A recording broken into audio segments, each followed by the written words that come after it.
الحمد لله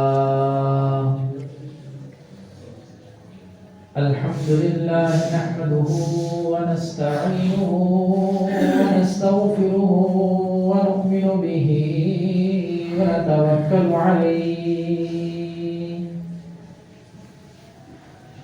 ونعوذ بالله من شرور أنفسنا ومن سيئات أعمالنا من يهده الله فلا مضل له ومن يضلله فلا هادي له ونشهد أن لا إله إلا الله وحده لا شريك له ونشهد أن سيدنا وسندنا ومولانا محمدا عبده ورسوله صلى الله تبارك وتعالى عليه وعلى آله وأصحابه وبارك وسلم تسليما كثيرا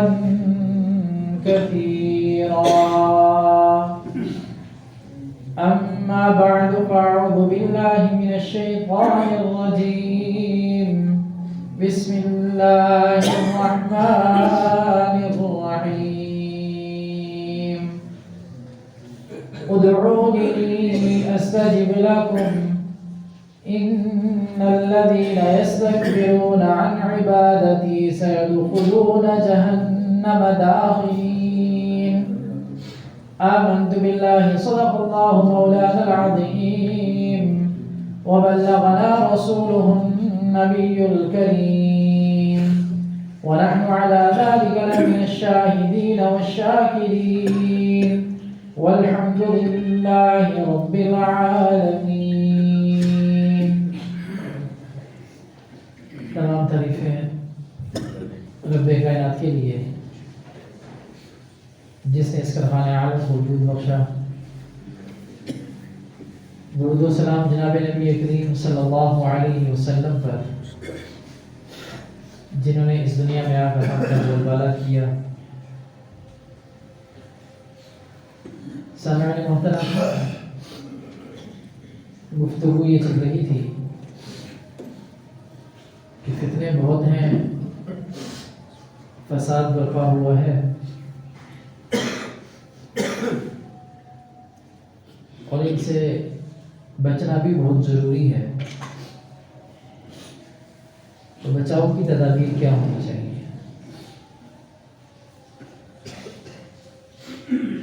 تو بچاؤ کی تدابیر میں علماء نے جو پہلی بات لکھی ہے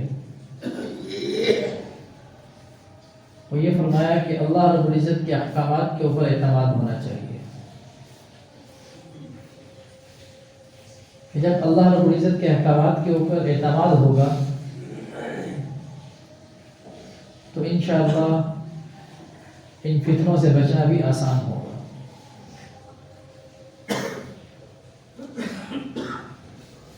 اللہ کا حکم ہے کہ جب کوئی غیر محرم سامنے آ جائے تو اپنی نگاہوں کو نیچا کر لو.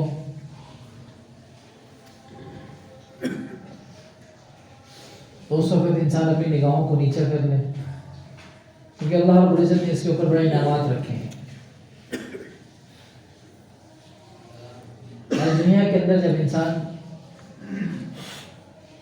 اپنی نگاہوں کو صرف اس وجہ سے نیچا کر لیتا ہے کہ اللہ نے یہاں دیکھنا حرام کیا ہے، اس بنیاد کے اوپر انسان اپنی نگاہ نیچی کر لے، تو اللہ کی رحمت سے امید ہے کہ اللہ رب العزت جنت کی نعمتیں ان آنکھوں سے دکھائیں گے. جو آنکھ یہاں پہ آوارہ ہوگی، جو آنکھ یہاں پر پھسل جائے گی، اللہ کے احکامات کے اوپر عمل نہیں کرے گی، تو اللہ رب العزت ہماری حفاظت فرمائے کہ ہم جنت کی نعمتیں دیکھنے سے محروم نہ ہو جائیں. اسی طریقے سے کانوں سے غلط سننے کو منع فرمایا کہ کانوں سے غلط نہ سنا جائے. زبان سے غلط نہ بولا جائے، دوسروں کے لیے اچھے اور نیک جذبات رکھے جائیں، یہ جتنے بھی احکامات ہیں ایک ایک کو لے کر انسان سوچتا جائے کہ کیا اس حکم کے اوپر میرا اعتماد ہے، اور جب میں یہ حکم پورا کروں گا تو اس کے اوپر اللہ نے جو انعامات رکھے ہیں ان کے اوپر میرا اعتماد ہے، اور اگر میں یہ حکم پورا نہیں کر رہا تو حکم پورا نہ کرنے کے اوپر اللہ نے جس سختی کا وعدہ کیا ہے کیا اس سختی کے اوپر بھی میرا اعتماد ہے۔ یہ چیز ہر لمحہ، ہر آن، ہر گھڑی ہمارے ذہن میں ہونا چاہیے، اور اس لیے ضروری ہے کہ ہمیں ہر وقت کا جو حکم ہے وہ ہمارے علم میں ہو۔ میں کاروبار کے اندر ہوں تو کیا حکم ہے، میں گھر کے اندر ہوں تو کیا حکم ہے، میں بازار میں ہوں تو کیا حکم ہے، میں استاد ہوں تو کیا حکم ہے، میں حکمران ہوں تو کیا حکم ہے، میں رعایا ہوں تو کیا حکم ہے، میری ذمہ داریاں کیا ہیں، میں باپ کی حیثیت سے ہوں تو پھر کیا ذمہ داریاں ہیں میری، کیا فرائض ہیں میرے جو میں نے پورے کرنے ہیں۔ دکاندار کے اپنے فرائض ہیں، گاہک کے اپنے فرائض ہیں، باپ کے اپنے فرائض ہیں، اولاد کے اپنے فرائض ہیں۔ یہ تب ہوگا نا جب علم ہوگا ہمیں ان چیزوں کا، ورنہ تو بہت مشکل ہے، کیسے پتہ چلے گا میں کیا کروں۔ تو بہرحال خلاصہ یہ ہے کہ پہلی چیز ہے اعتماد، اللہ کے احکامات کے اوپر اعتماد۔ دوسری چیز، دوسری تدبیر جو علماء نے لکھی ہے وہ ہے دعا، اللہ سے مانگنا کہ اللہ تو مجھے ان فتنوں سے محفوظ کر دے، میں تو نہیں بچ سکتا، میرے اندر اتنی ہمت اور طاقت نہیں ہے، میں اپنے خود کو اس قابل نہیں سمجھتا کہ میں اپنی طاقت اور بلبوتے کے اوپر، میں اپنے اعمال کے اوپر اعتماد کرتے ہوئے ان فتنوں سے بچ جاؤں، یا اللہ یہ نہیں ہو سکتا، تو خود میں سے رہنمائی فرما۔ اللہ سے انسان دعا کرے کہ اللہ تو خود میری رہنمائی فرما، میں پھنس چکا ہوں، مجھے نہیں پتا چل رہا میں نے کیا کرنا ہے، اور یہ فتنوں کا دور چل رہا ہے، پتن پتن پہ ایک نیا فتنہ، تو اے اللہ تو خود میری رہنمائی فرما، تو مجھے بتا میں نے کیا کرنا ہے، ایسے راہ کے اوپر چلا دے، خود ہی چلا دے، ایسے اسباب پیدا کر دے کہ میں اس راہ کے اوپر چل پڑوں جو راہ سیدھی ہے۔ انسان اللہ سے دعا کرے، اور یہ بات یاد رکھیں کہ دعا بہت مضبوط عمل ہے، اللہ رب العزت کو بہت پسند ہے۔ جو اللہ کے ہاں پسندیدہ چیزیں ہیں، ان پسندیدہ چیزوں میں ایک پسندیدہ چیز دعا ہے، کہ انسان اللہ سے دعا کرے، اور دعا کے لیے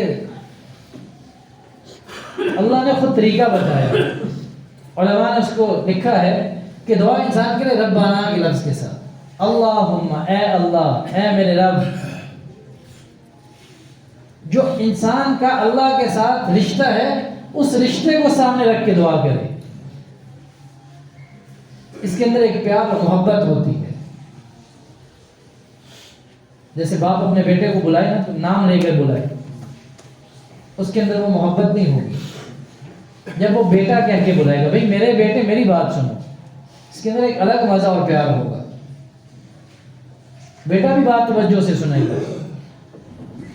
اور اسی طرح بیٹا جب اپنے باپ کو بلائے تو نام لے کے بلائے تو ایک الگ کیفیت ہوگی، لیکن جب وہ ابو جی کہہ کے بلائے گا، ابا جان کہہ کے بلائے گا، وہ ایک الگ کیفیت ہوگی۔ تو اس لیے جب بھی انسان دعا کرے تو علماء لکھے کہ دعا کرتے ہوئے اس بات کا خاص خیال رکھے کہ اللہ کو جو تعلق ہے انسان کا اللہ کے ساتھ، جو رشتہ ہے انسان کا اللہ کے ساتھ، اس کا واسطہ دے کر اللہ سے دعا کرے۔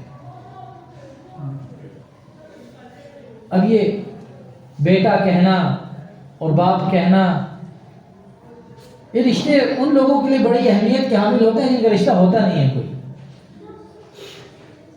یہ واقعہ شاید پہلے بھی سنایا تھا، مفتی تقی عثمانی صاحب نے لکھا ہے کہ شیخ الاسلام حضرت علامہ شبیر احمد عثمانی رحمۃ اللہ علیہ وہ فرماتے ہیں کہ ہمارے گھر آیا کرتے تھے اور ہماری دادی جان سے ملا کرتے تھے. بزرگ خاتون تھی، غالباً دادی تھی، بزرگ خاتون تھی، ان سے ملا کرتے اور فرماتے رشتے میں ان کی ممانی لگتی تھی. تو حضرت شیخ الاسلام صاحب فرماتے ہیں کہ میں اپنے کسی کام سے جو آتا ہوں سو آتا ہوں، لیکن جب یہ بزرگ خاتون مجھے بیٹا کہہ کے بلاتی ہیں اس میں جتنا مجھے مزہ اور لطف آتا ہے، جتنا پیار مجھے اس کے اندر محسوس ہوتا ہے، دنیا مجھے شیخ الاسلام کہتے ہیں مجھے اس میں اتنا پیار محسوس نہیں ہوتا، لطف نہیں آتا. تو یہ رشتے کے جو معاملات ہیں ان کے لیے بڑے اہمیت کے حامل ہوتے ہیں کہ جن کے پاس رشتے موجود نہیں ہوتے. بڑے بڑے آپ عمر کے لوگ دیکھیں گے وہ بہت دفعہ اس بات کو رستے ہیں، حالانکہ خود دادا بن چکے ہوں گے، کہ ہم بھی کسی کو باپ کہتے، باپ فوت ہو گیا، ان کے سامنے بھی جب باپ کا تذکرہ ہوگا، جب ان کی ماں کا تذکرہ ہوگا، ان کی آنکھوں میں بھی آنسو آ جائیں گے، حالانکہ خود بہت بڑی عمر کے ہو گئے ہیں. وجہ یہ ہے کہ رشتے ان کے پاس موجود نہیں ہیں. رشتے نہ ہونے کی وجہ سے ان کی کیفیت ہوگی. تو رشتے کا اپنا ایک تعلق جو ہے وہ بڑا پیار اور محبت کا ہوتا ہے، اس کی اپنی بڑی اہمیت ہوتی ہے. تو اس لیے جب بھی اللہ سے دعا کریں تو دعا کرتے ہوئے اس تعلق کا واسطہ بیچ میں رکھیں جو انسان کا اللہ کا ہے، جو رشتہ انسان کا اللہ کا ہے. اے ہمارے رب، اے ہمارے پالنے والے، اے ہمارے خالق، اے ہمارے رازق، یہ سارے رشتے ہیں انسان کے اللہ کے ساتھ. ان کو سامنے رکھ کے پھر دعا کریں. ایک تو یہ چیز. دوسری بات یہ کہ جب بھی انسان اللہ سے دعا کرے تو پہلے اللہ کی تعریف بیان کرے، اللہ کی حمد بیان کرے. اور قرآن میں بھی یہی اسلوب اللہ نے سکھایا بھی ہے. سورۃ الفاتحہ اس کی بعد کی جو آیات ہیں، اہدنا الصراط المستقیم صراط الذین انعمت علیہم غیر المغضوب علیہم ولا الضالین، یہ دعا ہے. اصل دعا اہدنا الصراط المستقیم، کہ اللہ ہمیں سیدھے راستے پر چلا دے. اور اس سے پہلے اللہ کی حمد اور تعریف ہو رہی ہے.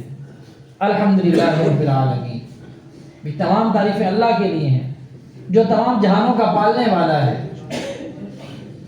الرحمن الرحیم مالک یوم الدین ایاک نعبد و ایاک نستعین.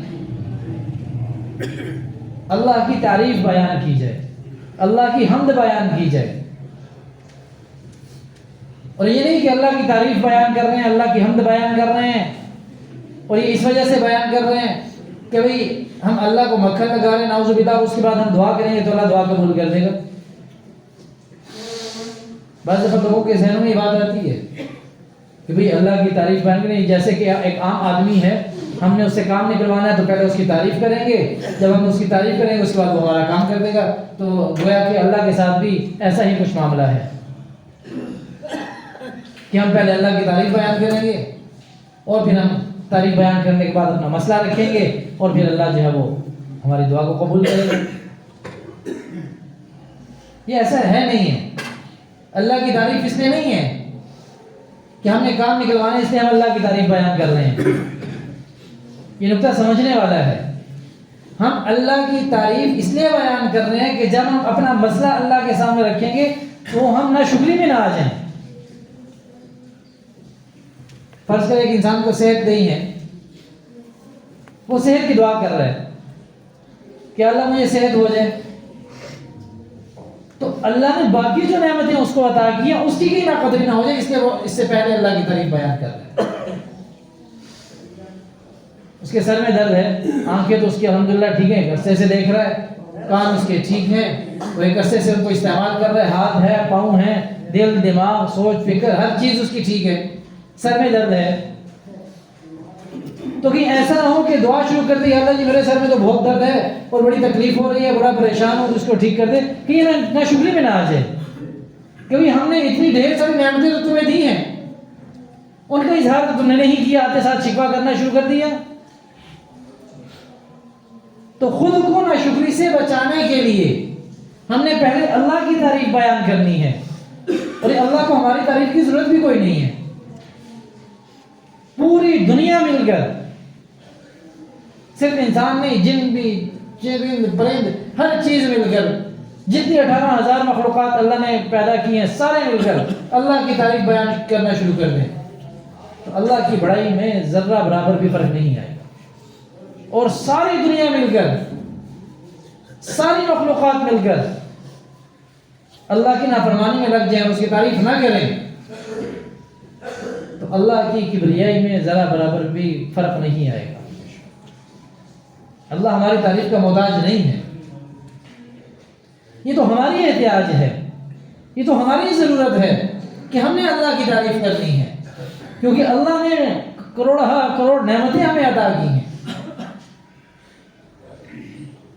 تو اس لیے جب دعا کی جائے تو سب سے پہلے اللہ رب العزت کی تعریف بیان کی جائے،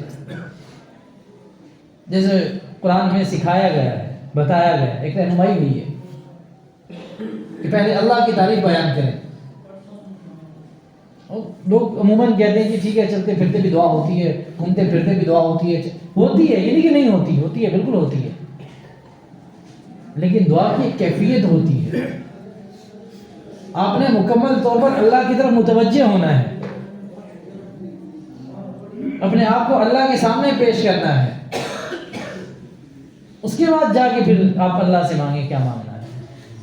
اور پھر یہ نہیں کہ دعا میں آپ یہ چیز چھوٹی سی ہے، یہ کیسے مانگوں، یہ چیز بڑی ہے، یہ کیسے مانگوں، اس کو کیسے مانگوں، اس کو کیسے مانگوں، جو دل کرتا ہے مانگیں۔ اللہ سے بے تکلف ہو کر مانگیں۔ ایک بزرگ ہیں، ان کا واقعہ لکھا ہے، ایک بزرگ تھے، اللہ سے دعا کر رہے ہیں، یا اللہ تو مجھے بہت زیادہ دولت دے دے، بہت زیادہ دولت دے دے مجھے، اور تھی بھی ان کے پاس، اور بھی مانگ رہے تھے، صاحب کشف انسان تھے۔ ان سے کہا گیا کہ تمہارے پاس پہلے اتنی دولت ہے اور کیا کرو گے؟ انہوں نے کہا یا اللہ، یہ جو شیطان ہے نا، یہ بار بار آ کے مجھے کہتا ہے اس کام میں لگے رہو گے تو کھاؤ گے کہاں سے، اس کام میں لگے رہو گے تو کماؤ گے کہاں سے، اس کام میں لگے رہو گے تو گھر کی ضروریات کیسے پوری کرو گے، تم اللہ کے کام میں لگے رہو گے تو دنیا کے معاملات کہاں رہیں گے، تو یا اللہ تم مجھے اتنی دولت دے کہ میں اس کو کہوں یہ پڑی ہے ساری دولت میں کر دوں گا، تجھے کیا لگے میرے کام سے، میں جو بھی کر رہا ہوں، یہ دولت پڑی ہے، میں گھر کا نظام بھی چلاؤں گا، بچوں کا نظام بھی چلاؤں گا، اپنا نظام بھی چلاؤں گا، تجھے کیا تکلیف ہے، میں اس کام میں لگا رہوں گا، تو یا اللہ تو مجھے اتنی دولت دے دے بس۔ تو اللہ سے بے تکلف ہو کے مانگیں۔ یہ چھوٹی چیز کیا ہے، بڑی چیز کیا ہے، ہر چیز اللہ سے مانگنی ہے۔ اور یہ بات یاد رکھیے کہ بے تکلف ہونے کی بات کر رہا ہوں، بد اخلاق ہونے کی بات نہیں کر رہا، بدتمیز ہونے کی بات نہیں کر رہا۔ ان چیزوں میں بڑا، کیونکہ ان کا جو بارڈر ہے نا وہ ملا ہوا ہے، بے تکلفی کا اور بدتمیز ہونے کا یہ بارڈر بڑا قریب ہے، اس میں عموماً لوگ فرق نہیں کرتے، بعض اوقات بدتمیزی کر جاتے ہیں اور اس کو نام دیتے ہیں جی ہم اس کے ساتھ بڑے بے تکلف ہیں، اس لیے اس بات کا خیال رکھنا ہے۔ تو اللہ سے بے تکلف ہو کے مانگیں، گپ شپ لگائیں، جتنا مانگ سکتے ہیں مانگیں، جو مانگ سکتے ہیں مانگیں، جو دل کر رہا ہے مانگیں۔ اللہ کے خزانے میں کسی قسم کی کوئی کمی نہیں ہے، اور جب اللہ سے مانگیں تو ذرا بڑا مانگیں۔ اللہ سے مانگ رہے ہیں نا، کسی دنیا کے اور اللہ سے اگر نہ مانگا جائے، غالباً حضرت ابو ہریرہ رضی اللہ تعالیٰ کی روایت ہے کہ جب اللہ سے مانگا جائے تو اللہ خوش ہوتے ہیں، اور اللہ سے نہ مانگا جائے تو اللہ تعالیٰ ناراض ہوتے ہیں۔ ادعونی استجب لکم، تم مجھے پکارو میں تمہاری پکار کو سنوں گا۔ ان الذین یستکبرون عن عبادتی سیدخلون جہنم داخرین، تکبر کرتے ہو نہیں مانگتے تو تمہیں جہنم میں داخل کرو۔ اور یہاں پر یہ جو پکڑ کی بات ہوئی ہے، جو سختی کی بات ہوئی ہے، یہ ان لوگوں کے لیے یہ دعا نہیں کرتے اللہ سے، کیونکہ پہلے حصے میں آیت کے ادعونی، تم مجھے پکارو، تم مجھ سے مانگو، یہ بات ہو رہی ہے، تم میرے سامنے اپنی ضروریات کو رکھو۔ اور اس کے مقابلے میں جو اگلے حصے میں آ رہا ہے ان الذین یستکبرون عن عبادتی کہ عبادت بھی ہے، دعا خود عبادت ہے. ان الذین یستکبرون عن عبادتی، اگر تم نہیں مانگو گے، تم دعا نہیں کرو گے، اپنی ضروریات کو میرے سامنے نہیں رکھو گے، تو پھر ناراضگی کا اظہار اللہ کر رہے ہیں. سیدخلون جہنم داخلین، جہنم میں داخل کروں گے. دعا کوئی معمولی چیز نہیں ہے، فتنوں سے بچنے کے لیے بہت بہترین نسخہ ہے. اللہ کے سامنے انسان دعا کرے، اور دعا نہ کرنے کے اوپر سختی بھی ہے. دعا کرنے کے اوپر میں آپ کو بتایا کہ بڑی محبوب چیز ہے اللہ کو، کہ اللہ سے مانگا جائے، اللہ سے دعا کی جائے. اور پھر دعا کے اندر جناب نبی کریم صلی اللہ علیہ وسلم کے اوپر درود بھیجا جائے. دعا کی قبولیت کے آثار میں اور اس کی جو علامات ہیں ان کے اندر علماء نے لکھا ہے کہ دعا کے شروع میں بھی، دعا کے آخر میں بھی جناب نبی کریم صلی اللہ علیہ وسلم کے اوپر درود بھیجا جائے، اس کی قبولیت کے آثار جو بڑھ جاتے ہیں. اللہ سنتا تو سب کی ہے، لیکن دعا بھی قبول کرتا ہے، لیکن اس کی قبولیت جلدی ہوگی، اس کے آثار انسان دیکھے گا. سب سے پہلے اللہ کی تعریف کی جائے، اللہ کی تعریف کے بعد جناب نبی کریم صلی اللہ علیہ وسلم کے اوپر درود بھیجا جائے. اور سب سے افضل درود ظاہری بات ہے نماز والا. نماز بہت بڑی عبادت ہے، بہت بڑا عمل ہے، اور بہت بڑا فرض ہے. ظاہری بات ہے نماز کے اندر جتنے معاملات ہوں گے وہ بھی افضل ہوں گے. تو نماز کے اندر جو درود ہے کوشش کریں کہ اس کو پڑھا کریں. دعا کے شروع میں بھی اسے پڑھا کریں، دعا کے آخر میں بھی اسے پڑھا کریں. تو سب سے پہلے اللہ کی تعریف ہو گئی، پھر اس کے بعد درود ہو گیا، اور اس کے بعد پھر اپنی عاجزی، اپنی انکساری بیان کریں کہ اللہ یہ جو کام میں کرنا چاہ رہا ہوں یہ میرے بس میں نہیں ہے. یہ جس چیز کی خواہش میں کر رہا ہوں یہ خواہش پورا کرنا میرے بس میں نہیں ہے، میری ہمت اور طاقت نہیں ہے. یہ اللہ تو کن سے بھی کر سکتا ہے، تیرے پاس تو اختیار ہے، تو قدیر ہے، تو قدرت رکھنے والا ہے. ان اللہ علی کل شیء قدیر، بار بار قرآن کے اندر یہ ذکر آتا ہے کہ اللہ قادر ہے، اللہ قادر ہے، اللہ قادر ہے. تو یہ اللہ تو قدرت رکھتا ہے، تو کر سکتا ہے. میرا یہ معاملہ یہاں پہ پھنسا ہے، بس اس کو تو پورا کر دے، میرے بس میں نہیں. اور پھر فتنوں کے حوالے سے اللہ فتنوں کا دور چل رہا ہے، قدم قدم پہ فتنہ ہے، قدم قدم پہ برائی ہے. اس سے بچنے کی طاقت میرے اندر نہیں ہے، میرے اندر اس سے بچنے کی صلاحیت نہیں ہے. تو مجھے خود سیدھے راستے کے اوپر چلا دے، اہدنا الصراط المستقیم. اور عموماً علماء نے بات لکھی ہے کہ دعا واجب ہے، فرض ہے یہ کرنا، اہدنا الصراط المستقیم، کہ اللہ تم مجھے سیدھے راستے کے اوپر چلا دے. یا اللہ تم پیشانی سے پکڑ مجھے، میرے لیے ایسے اسباب پیدا کر دے، ایسا ماحول پیدا کر دے کہ میں برائی کے لیے جا ہی نہ سکوں. میں خود تو نہیں بچ سکتا، میں تو چلا جاؤں گا. تو ایسے اسباب ہی پیدا کر دے کہ میں برائی کر جا ہی نہ سکوں، ایسے حالات پیدا کر دے میرے، مجھے ایسے ماحول میں لے جا. تو اللہ سے مانگیں کہ اللہ ہمیں ان فتنوں سے بچا. اور جب انسان اللہ سے دعا کرے گا تو لازمی بات یہ ہے کہ جب اللہ خوش ہوتا ہے تو پھر اللہ عطا بھی کرے گا. دعا مانگنے سے اللہ خوش ہوتا ہے کہ انسان مانگے میرے سے.